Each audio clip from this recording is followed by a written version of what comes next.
بيبدأ الفيلم في نيويورك بست اسمها مارجريت، واللي بتشتغل مديرة تحرير لدار نشر مشهورة في نيويورك. وبتكون مارجريت شخصية جادة جدا وبتحب شغلها، لدرجة ان كل الموظفين اللي بيشتغلوا معاها في دار النشر بيترعبوا منها بمجرد ما بتوصل الصبح. وبيكون لمارجريت مساعد اسمه أندرو، وبيكون أندرو من عيلة كبيرة في ولاية ألاسكا. ومع ان أندرو غني جدا ولكنه مش بيبين ده لأي حد، لدرجة ان مديرته مارجريت مش بتبقى عارفة ان هو غني. وفي مرة أندرو بيديها مقال هو كاتبه علشان تنشرها له، ولكنها بترفض وبتقوله ان هي ما حبتش المقالة دي. ولما بتوصل مارجريت الصبح للدار بتاخد أندرو معاها وبتدخل مكتب بوب مساعد التحرير واللي مارجريت تبقى مديرته، وبتطلب منه ان هو يمشي ويسيب الدار، وبتديله مهلة شهرين عقبال ما يدور على وظيفة تانية، لانها كانت طلبت منه حاجة تخص الشغل وهو كسل يعملها. فبيخرج بوب وراهم وبيفضل يزعق، ولكن مارجريت بتكون هادية جدا ومش بترضى تزعق له، ولكنها بتهدده بان هي هتفضحه قدام مراته علشان هو كان على علاقة بواحدة شغالة معاهم في الدار. فبيضطر بوب يسكت، ولكنه بيدخل بعدها يشتكيها لاصحاب الدار. ولان مارجريت جنسيتها كندية فكانت مقدمة على طلب فيزا علشان تاخد اقامة في امريكا، ولكن الطلب بتاعها اترفض بسبب تقصير منها، وعشان كده بقى صعب عليها ان هي تفضل في امريكا ولازم تقدم طلب فيزا جديد. فمارجريت بتحس بالصدمه لما بتكون في مكتب اصحاب الدار وهم بيقولوا لها الكلام ده، فبتقول لهم ان هي ممكن تباشر شغلها عن طريق الانترنت،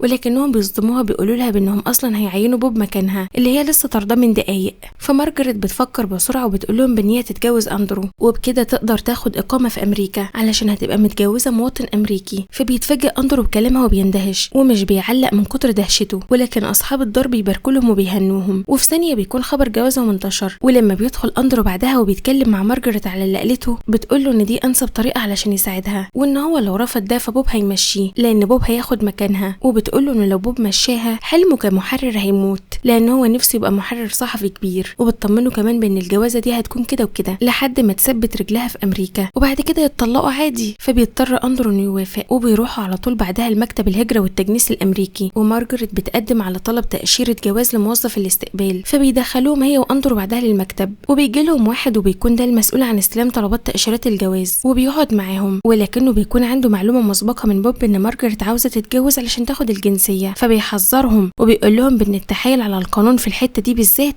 ممكن يعرض مارجريت للترحيل النهائي لكندا، وكمان هيعرض أندرو للسجن 5 سنين. فبيقلق أندرو جدا ولكنه مش بيعلق، وبيقول لهم انهم ممكن يقولوا له على الحقيقة من دلوقتي، وبيديهم ميعاد بعد 3 ايام عشان الاختبارات. ولكن رغم كل الكلام الخطير اللي أندرو سمعه ده بيقرر هو ومارجريت يكملوا الموضوع. وبتقول مارجريت بان هي مسافره مع أندرو لبلده علشان عيد ميلاد جدته، وبيقرروا يمشوا في الاجراءات ويكملوا الخطه دي بعد ما بياخدوا ورق فيه اسئله كتير جدا من اللي هتيجي في اختبار الهجره. ولما بيخرجوا من مكتب الهجره بتبدأ مارجريت تحفظ الأسئلة اللي ممكن تتعلق بأندرو علشان لما يتسألوا عن بعض يبقى عارفين، وبتطلب من أندرو يعمل كده، ولكنه بيكون قلقان. وبيبدأ أندرو يساومها على اللي هيعملوه، وبيقول لها بأن لو الخطة مشيت بنجاح لازم تعينه محرر، وكمان تنشر الكتاب بتاعه وتطبع منه 20,000 نسخة. فبتضطر مارجريت توافق طبعا لأن مفيش حاجة في إيديها تعملها. فأندرو بيسوق فيها في الشروط، وبيقول لها بأن هو اللي هيحدد يتجوزوا امتى، وبيقول لها تنزل على ركابها وتطلب منه الجواز. وفعلا مارجريت بتعمل كده، وبيمشي بعدها أندرو بيسيبها على الأرض.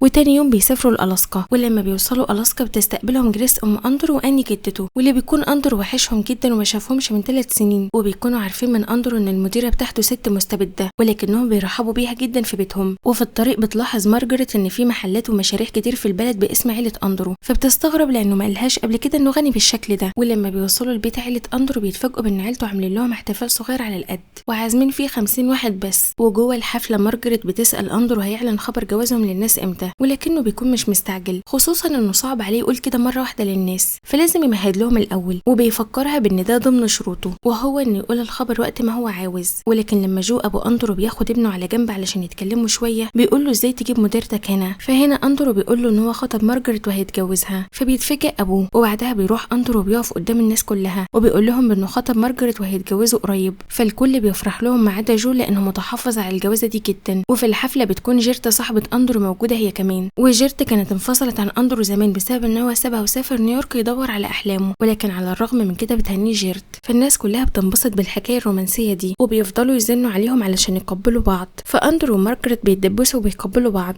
وبعدها بتكون أني محضره لهم اوضه يناموا فيها سوا بما ان هم خلاص هيتجوزوا. فبيفرش أندرو على الارض وبينام وبيسيب السرير لمارجريت. وتاني يوم الصبح بتصحى مارجريت على جرس تليفونها، فبترد وبيكون واحد اسمه فرانك بينهم شغل وبيتصل بيها. فبتلبس بتلبس مارجريت هدومها بسرعة وبتخرج تتكلم في التليفون بره البيت، ولما بتخرج بره تتكلم بيخرج وراها كيفن الكلب بتاع أندرو وبيفضل ينبح عليها، وفجأة بيظهر نسر وبينزل ينقض على كيفن الكلب وبيخطفه. فمارجريت بتحاول تخلي النسر ده يرمي كيفن تاني، وفعلا النسر بيرميه على الأرض وبيروح خاطف موبايل مارجريت بدل الكلب. ولما بيصحى أندرو من النوم بتقوله على اللي حصل، ولكنه بيطمنها ان هو يجيب لها تليفون تاني وخط بنفس الرقم، وبيطلب أندرو منها ان هي تخرج شوية مع جريس مامته، وبتكون مارجريت ملهاش مزاج بس بتوافق في الآخر. وفعلا بيروحوا على مكان يشربوا ويحتفلوا فيه وبيكون كله ستات، وبيجي الليل وبيحاولوا يناموا ولكنهم بيكونوا صاحيين ومش جايلهم نوم. فبتبدأ مارجريت تسأل أندرو عن توتر علاقته بأبوه، ولكن أندرو بيرفض يتكلم في الموضوع ده. فبتبدأ مارجريت بدون مقدمات تتكلم عن نفسها وعن حياتها زمان، وبيفضل أندرو يسمعها وبيقول لها ان هي إنسانة جميلة وتستاهل كل خير، وبيفضلوا يهزروا مع بعض. وتاني يوم بتصحي جريس العرسان ومعاها الفطار، فبتروح مارجريت بسرعة تقوم أندرو من على الأرض علشان يقوم ويقعد جنبها على السرير علشان محدش يشك في حاجة. وبتدخل جريس ومعاها جو كمان الجدة آني، وبيقترح عليهم بانهم يتجوزوا بكرة، خصوصا بان بكرة هو عيد ميلاد الجدة آني. ولكن مارجريت بتقول لهم بان هي مش عاوزة تلغي فرحة الجدة بعيد ميلادها ويبدلوه فرحهم هم، ولكن آني بتقول لها ان هي احتفلت بيه 89 مرة فمش هتيجي على المرة 90 يعني. وبتقول لهم كمان ان مراسم الجواز هيتم جوه حظيرة البيت لان ده عرف تقليدي للعيلة بتاعتهم. فبيضطر أندرو ومارجريت انهم يوافقوا، وبعد ما بيخرجوا من الأوضة بيكون أندرو قلقان من ان عيلته يعرفوا الحقيقة ويعرفوا ان الجوازة دي قايمة على المصلحة. فبيقول لها أندرو بان هو خايف على جدته لانها لو عرفت سرهم ده ممكن يجي لها أزمة قلبية، ولكن مارجريت بتطمنه وبتقوله بان الجواز ده مش هيستمر كتير وبعدها ممكن يتطلقوا، بس الأول تكون أمنت نفسها وخدت الإقامة. وبعدها بتقوم مارجريت تلبس هدومها وبتنزل مع أندرو وبيركب اللانش، وبيروح يشتري لها تليفون وخط زي ما وعدها، وبتدخل نت كافيه علشان تدخل على النت وتباشر شغلها، ولكنها بتلاقي الجهاز بطيء جدا. وبعد ما بتخلص مارجريت بتقابل في الشارع جريس وآني، فبياخدوا مارجريت وبيودوها المحل خياطة وبيختاروا لها فستان قيم جدا وبيكون إرث في العيلة علشان هتبقى واحدة منهم. وكمان آني بتلبسها عقدة حوالين رقبتها بقاله 150 سنة وبيكونوا فرحانين بيها جدا، وده اللي بيبدأ يحسب مارجريت أكتر لأن الناس الطيبة دول ما ينفعش إن هي تغشهم. وبيكون أندرو مستني مارجريت بره، فلما بتخلص مارجريت بترجع على لانش وهي اللي بتسوق، وبتكون غضبانة وزعلانة إن هي بتغش عيلة أندرو، وبتقوله بإن هو لازم يتمسك بعيلته لأن الحنان والاهتمام ده ما بتقدرش بتمن. وبتقوله كمان بإن هي مفتقدة إحساس العيلة دي طول عمرها وإن هي مش عاوزة تحرمه منه. ولكن وهي بتتكلم بيكون اللانش داخل في برميل في البحر، فبيسوق أندرو بسرعة وبيتفادى البرميل ده، ولكن بتكون مارجريت وقعت في البحر فبيلف أندرو علشان ينقذها. ولما بيخلصوا بيرجعوا على البيت، وهناك بيلاقوا مفاجأة غير متوقعة مستنياهم، وهي إن موظف مكتب الجوازات كلم أبوه وراح لهم ومستنيهم هناك. والموظف بيقول لهم آخر مرة ممكن تعترفوا لو الجوازة دي فيها تحايل على القانون، ولكن أندرو بيصمم إن هو بيحب مارجريت وهيتجوزها، وبيمشوا وبيسيبوه. وطبعا جو بيضطر يخبي الخبر ده، وبعدها لما بيطلعوا اوضتهم بتكون مارجريت حاسة بإحراج لأن أندرو طلع شهم وقال إن هو بيحبها وإن هو دلوقتي معرض نفسه للسجن والغرامة علشان ينفذ لها طلبها، ولكنه بيقول لها بإن هي لو كانت مكانه كانت عملت كده وأكتر، فبيحرجها بشهامته أكتر من الأول. وتاني يوم بيكون الفرح وفي نفس اليوم عيد ميلاد آني، وبتكون آني فرحانة جدا بمارجريت خصوصا بعد ما لبستها فستانها والعقد.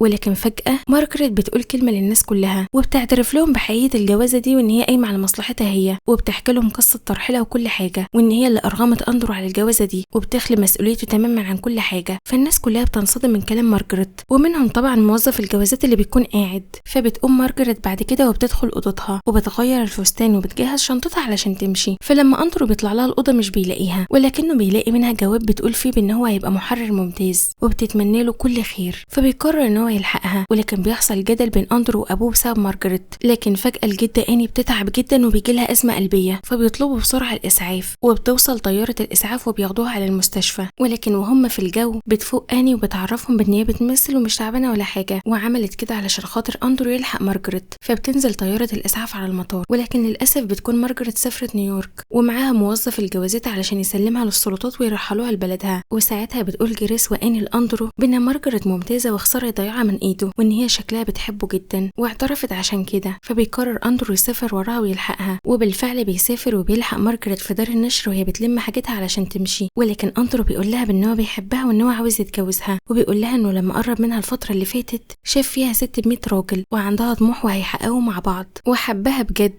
واللي حصل ده كان سبب علشان يقرب لها ويحبها. وبعدها بيروحوا مكتب الهجرة والتجنيس وبيعمل لهم الموظف الاختبار ده، وبيتفاجئ أندرو بإن مارجريت عرفت عنه كل حاجة وإن هي كمان بتحبه بجد، وبينجحوا في الاختبار ده وهيروحوا يكملوا حياتهم مع بعض وهيتجوزوا. وبيخلص الفيلم. ولو عجبك الفيلم اعمل لنا لايك واكتب لنا رأيك في الكومنتات.